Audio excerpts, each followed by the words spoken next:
नांदेड जिल्ह्याचे राज्यसभा खासदार माननीय अजित गोपछेडे यांनी दिनांक 27 जानेवारी 2025 रोजी मिनकी तालुका बिलोली जिल्हा नांदेड येथील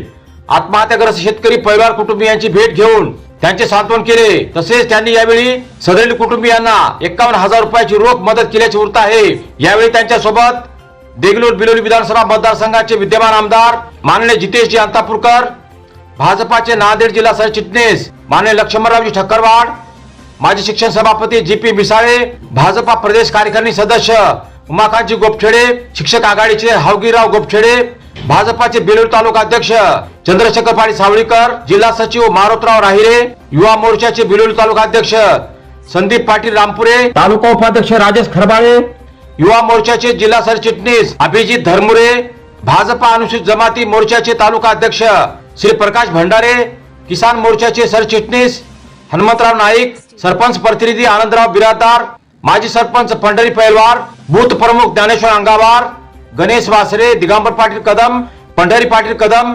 शिवाजी नाईक, बालाजी इंगळे, मारुतराव पांचाळ, राजू स्वामी, श्री शिवाजी बिदार, हनुमंत शंकरवार, साईनाथ भंडारे, नागनाथ निम्मलवाड, शेख जलील यांच्यासह मिनकी गावातील प्रतिष्ठित नागरिक व तरुण युवकांची यावेळी मोठ्या संख्येने उपस्थिती होती। डीबीए न्यूज मराठी चॅनल साठी शिवदर्शन स्वामी, तालुका प्रतिनिधी बिलोली, जिल्हा नांदेड।